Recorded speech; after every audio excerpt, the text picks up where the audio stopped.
Blessed day to everyone. Ako nga pala si Jeffrey Balondo para magturo sa inyo ng isang breadboard project. Ito nga pala ang breadboard. Okay. Ang tuturo sa inyo ay paano gumawa ng clock circuit.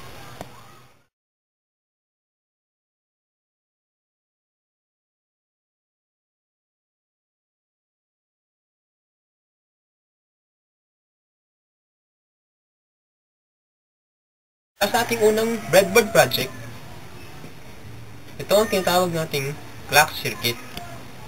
Sa clock circuit, ang output na lalabas ay parang sa Christmas tree na mag-blink-blink. Then, para sa kanyang mga materials, syempre, breadboard. Kasama dito ang breadboard. Then, ang sumunod na kanyang mga materials ay capacitor na dalawa. Sumunod ay resistor. Yan, dalawa din naman na 1K ohms. Yan, sumunod syempre, pinakamahalaga ay ang kanyang IC. At ang IC ito ay para sa timer. Okay. Ang tawag dito ay NE555. Sumunod ang kanyang LED. Ang LED, tas malalaman dito sa LED kung saan yung positive at negative. Negative siya kapag nandun siya sa may parang flat.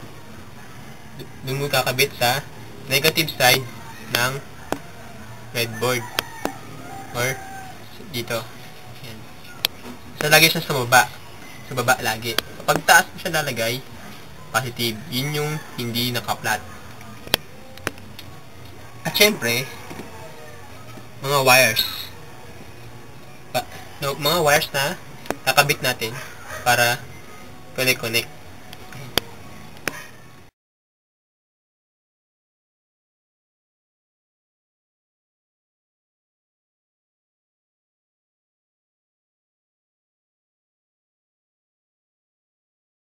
Number 1 at pin number 8. Bago mo siya ilagay sa breadboard. Bali, sa isang IC na to, merong kakaibang nakaukit dito na parang half moon. Sa baba ng half moon na yan, dun mo malalaman kung saan ang pin number 1 nya. Dito. Hanggang 4. Tapos ang pin number 5 sa taas ng 4, ng pin number 4. Yan. Yan. Hanggang 8. Sa taas naman ng nakaukit na yun. Taas siya. Yan. Ngayon, kakapit na natin ng NE555 na IC. Para sa kanyang timer to.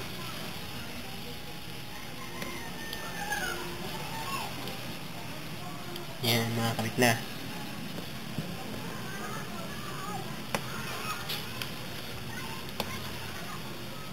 Next, ang wire. Para ikabit natin sa sumunod sa ground na nakakabit sa pin number 1. Bali, ang pag sinabi kong ground, ito yun, sa baba. Kahit saan dyan. Pero mas maganda, pag nakahilera, mas madaling malaman. Hilera natin. Okay, 1. Dito siya. Kabit ko na. Ito ang ground. Then, sa pin number 1. Hilera na pin number 1. Yan. Pantay. Okay? Ayan siya. Next, para naman sa positive. Yung ground kanina, yun para sa negative naman yun. Dito sa positive na wire. Yan, wire. BCC naman. Itong tas na to. BCC and ground. Ayan. Kabit natin ang BCC. Sa pin number 8 naman siya. Kasi ang ground ng IC na to, sa pin number 1. Ang BCC ng IC na ito nasa pin number 8. Kabit natin yan. Okay. Yan. Siya. Susunod na mga wire ay para sa pin number 2. Pin number 2. Yan. Yan dito. Pin number 2. Nakabit natin sa pin number 6. Okay, 6. Yan natin yan ha. Yan. Okay. Pin number 2, pin number 6. Another wire naman is another wire ulit. Pin number 4 to pin number 1. Ay, pin number 8. Rather. Yan, pin number 1. Pin number 4 to pin number 8. Okay. Next. Okay, tapos na sa mga wires. Sunod naman natin ay ang resistor. Resistor. Ayan. 1K ohms. Ayan. 1,000 ohms ang itong resistor na gamit natin ngayon dito sa breadboard na to. Sa breadboard project na to. Lalagyan natin siya sa pin number 6 to pin number 7. Okay, nang bahala sa inyong banda, basta dun sa pin number 6, tilera ng pin number 6, tilera ng pin number 7. Yan. Okay. Yan. Okay. Another pin ay dito. Another pin ulit. Ang pin na to, lalagay naman natin sa pin number 7 to pin number 8. Oops. Lang. Yan. Pin number 7. Pin.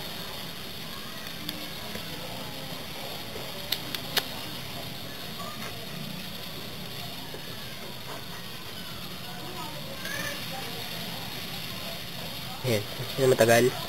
Ayan. Pin number 7 to pin number 8. Okay. Yan. Next ay ang kabitin natin ngayon ang capacitor. Ito ang magsisilbi na kung gaano katagal or kabilis ang pag-blink-blink ng output. Ayan. Nakabit natin yan sa pin number 5. Tapos ang kabilang wire niya ay nakakabit sa pin number sa ground. Yan. Diyan ko na siya pinesto. Yan. Next naman natin ay sa another capacitor naman tayo. Capacitor ulit. Nakakabit naman ang capacitor na to sa pin number 2. Yan. At sa ground din ulit. Sa ground. Yan. Siyempre, sa output natin, lalagay natin ngayon ang LED. Okay? LED. Yan. Nakikita nyo sa LED na yan na mayroong flat.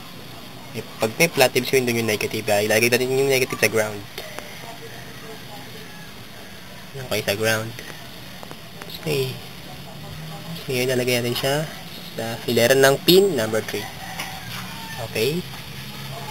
Okay na ang circuit natin.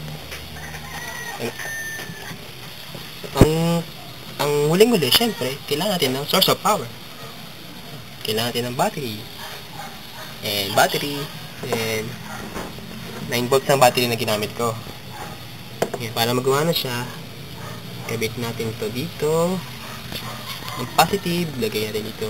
Nakalagay naman sa battery kung saan ang positive at negative niya. Positive dito. And then another pass.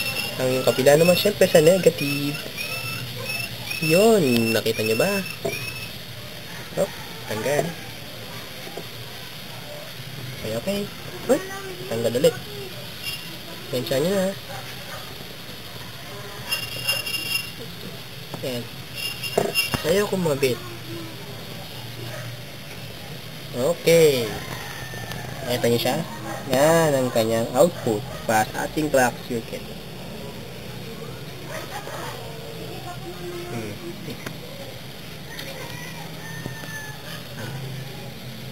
Thank you po sa panood ng video ito and sana may natutunan kayo. Blessed day everyone.